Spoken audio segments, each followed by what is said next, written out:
What really happened here? Did Donald Trump really get shot in the ear on July 13th? And haven't dogs and cats been known to predict earthquakes? What about this bag with a piece of Evander Holyfield's ear? How did Trump's ear heal so fast? How else do you explain the photographers being in the right place at the right time? Why did the insult machine suddenly give compliments? But then, how do you explain the different sounds of gunfire? And how do you explain the pen? How do you explain all the blood on his head? It's a total fabrication.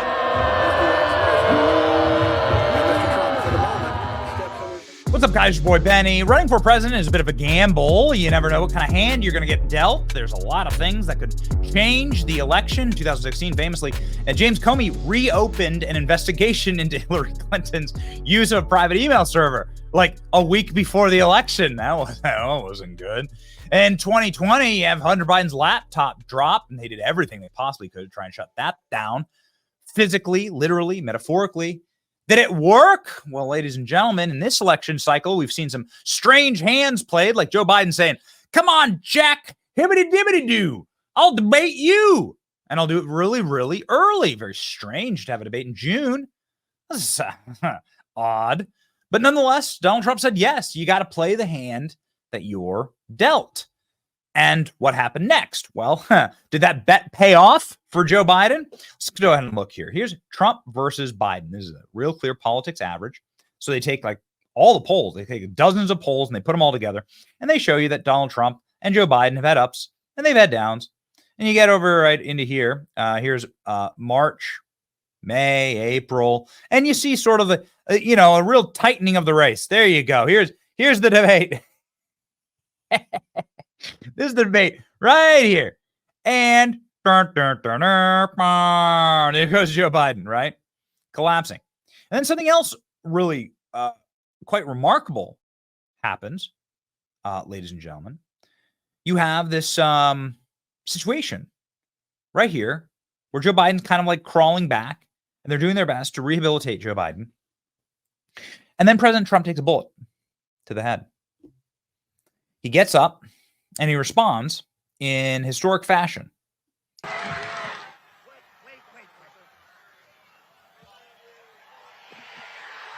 He says, wait, blood streaming down his face. And he says, we are going to fight, fight, fight.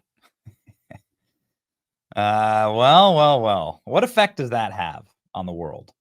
Well, you have people like Mark Zuckerberg, who spent $500 million to keep Donald Trump from office, saying that this is the most badass thing he's ever seen. Going on in the world. I mean, the historic events over over the weekend. And I mean, on a personal note, it's, seeing Donald Trump get up after getting shot in the face and pump his fist in the air with the American flag is one of the most badass things I've ever seen in my life. Then you have The Rock. There's no room for that. And yes,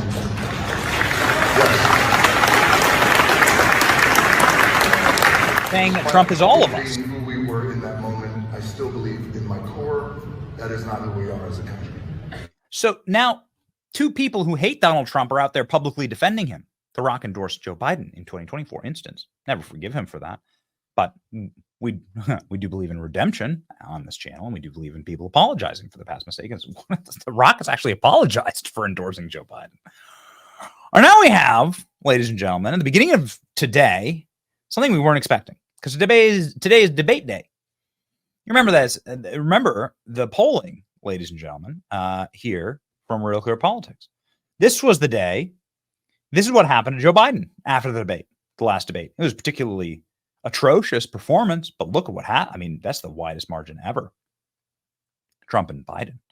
It collapsed. It destroyed him. Is this what's about to happen with Kamala? And most importantly, when President Trump survives, right here is President Trump's survival of an assassination attempt. Look at Trump. Look where Trump goes. Parabolic. Joe Biden drops out right afterwards. Okay? I'll let you decide whether there's a connection.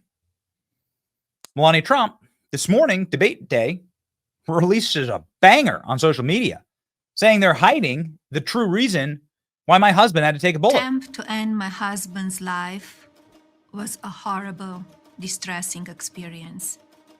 Now, the silence around it feels heavy. I can't help but wonder, why didn't law enforcement officials arrest the shooter before the speech? There is definitely more to this story, and we need to uncover the truth. There's more to the story. What does she know? Melania Trump demands answers to the mystery behind Donald Trump's assassination attempt. There's definitely more to the story. What does she know? Well, I think she knows something that you and I both know, which is that this assassination attempt, and particularly Donald Trump's response to it, you learn this in life. I'm getting old, right? I'm in my late 30s. You learn as you go through the getting punched by life again and again that it's really not about you getting punched. It's about your response to it and your reaction. And that is truly all that matters. What is your reaction exactly? Or Donald Trump's reaction here, well, is the most inspirational thing to happen in politics ever. It skyrocketed his polls. It's iconic at its core. It is who we wish to see ourselves as, the American people. And the libs know that they can't win with a fake candidate running against an icon. Kamala Harris is a fake candidate. So what they do is they create conspiracy theories about President Trump never being shot. Here we go. Trump on a jet tonight. Dag nab, that AR-15 ear sure looks fantastic. Weird, huh? Yeah. Trump's ear doesn't have a blemish on it. Why isn't the mainstream media talking about the staged assassination attempts? These are posts from yesterday. Huh. All these years later, Vander Holyfield still has a missing piece of his ear. Mike Tyson bit it off. Probably not as fast of a healer as Trump. Well, he did endorse Trump, though, jackass. Saying Trump was never shot. It's amazing how this ends up happening.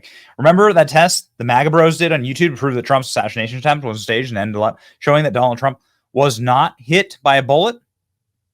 I'll actually play you this clip because it was made by some of our friends. It proves the opposite, moron, but we'll explain more later. Here it is. Looks like there must be an old photo circulating. Here's a recent video of Trump's ear. These people are liars. They are indeed liars. It's important to note that their lies do get a lot of play. Here we go. Physically impossible for the cartilage tissue to heal this quickly on a 78-year-old man. This got 186,000 likes. This is how desperate libs are to try and take away Donald Trump's assassination aura. Check it out. Oh, watch this. For those that say that he doesn't have a scar. Immigration, it was the lowest point we've ever had.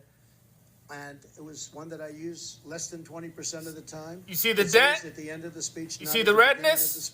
See the scar? On the left side, not the right side. And yet, for some reason, I called it. It's not on a teleprompter. I do things large. Now here, ladies and gentlemen, in this New Yorker piece, Olivia Nuzzi inspected President Trump's ear herself. As a reporter, the afterlife Donald Trump, home at Mar-a-Lago, the president hopeful contemplates miracles. His campaign and a formidable new opponent. New York Magazine reporter inspects Donald Trump's ear weeks after the assassination attempt to reveal in detail what she saw. Reporter describes Trump's ear as normal and incredible and fine. The profile, New Yorker, was conducted in Mar-a-Lago weeks after the shooting. 20-year-old gunman tried to kill Trump.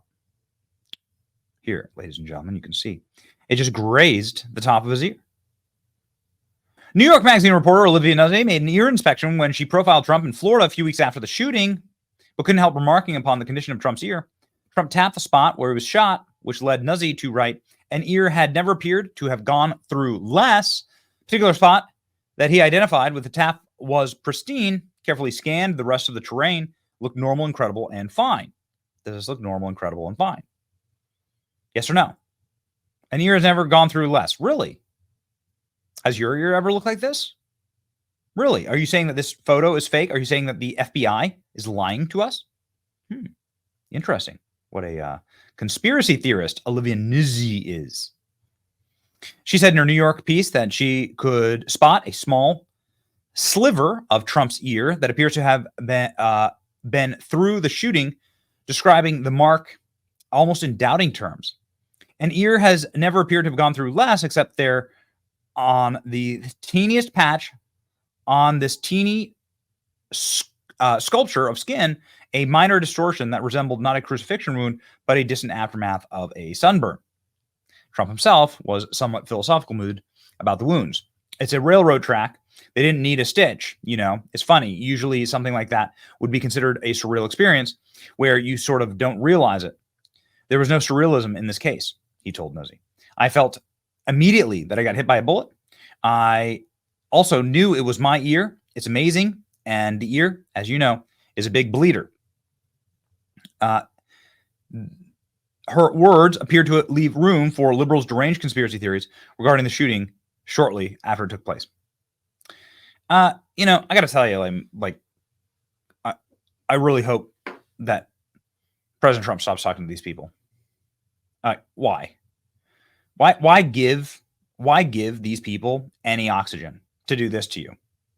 Look at this like distorted and warped, sick, demonic depiction here.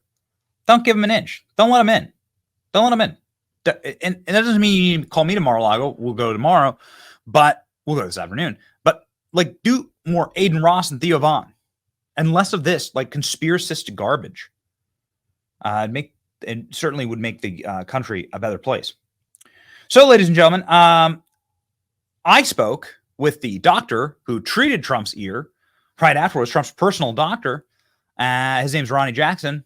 Here's what he had to say about Trump's wounds in the hours after he was shot. Congressman, I have been, I guess I can't say dying to ask you this question, but I really wanted to get your take on this bullet that missed the president. Yeah. My opinion on this as a simple Christian is that this was a miracle in the hand of God. Right. Because a millimeter one direction or another, you're going straight through his skull, could have hit his neck or his chest. Right. And it was actually a good shot. I mean, you know, if he had not, you know, looked up to the right to that, you know, that chart they put up that he was looking at. And I talked to him I was with him this morning. I went and saw him this morning, and he was talking. I was with him yesterday, and I flew in with him, and he's told this story over and over and over. He realizes how close he came to that, right? And he realizes that if he hadn't have started making that movement where he turned his head, pulled back a little bit, and looked up, if he hadn't have done that at the exact millisecond that he started, that bullet would have entered his head, right? And it would have hit him here. It would have hit him here. It would, you know, but I mean, either way, he would have been dead because it's a high caliber weapon, right? And so I agree with you. I think that there was divine intervention there. I think he's already proven to the country that he's here for a purpose. He's already done a lot of great things for us, but I don't think he's done yet. I think that he's gonna step up to the plate, and he's gonna continue to finish. He's gonna finish the job he started, and we're gonna get this country back. And I tell you, I tell people all the time, you know, I know him pretty well. I've been his doctor for a long time, and he's become a really good friend as well as. Did you do an assessment? Sorry to interrupt you, but since you've been with him for the last 48 hours, did you do any medical assessment on the president? Well, I mean, I checked his ear out. Yeah. I went up and adjusted his ear this morning. I went up there. Wow. So yeah, really? yeah. Is he missing a piece of his ear? Yeah, a little bit at the top. Yeah, and really? You know, it's highly vascular. Yeah, that's right. That's what he did. He tell you that whenever he first happened. He's like, that's what he told me too. Yeah. The Netflix adaptation, right? So nothing concussive though. Nothing. No. He was lucky. I mean, you know, it was far enough away from his head that there was no concussive effect from the bullet, and it just took the top of his ear off, a little bit of the top of his ear off as it passed through, you know, and it was bleeding like crazy because, you know, the ear's pretty vascular and bleeds pretty badly. And, you know, I bandaged it up pretty good this morning because it's not like a clean laceration like you would have with a knife or a blade. It's a bullet track going by, you know, so it's real friable and easy to bleed again. And if you mess with it or it starts bleeding again, you know, bleed all over it. So we've got it dressed up. He'll be okay. He's not going to need it. It's going to granulate and heal in, and he's not going to need anything to have to be done with it. It's going to be fine, but yeah. Never forget to check your sources, right? And we got some good ones. Like, share, and subscribe to this channel. It's your boy, Benny.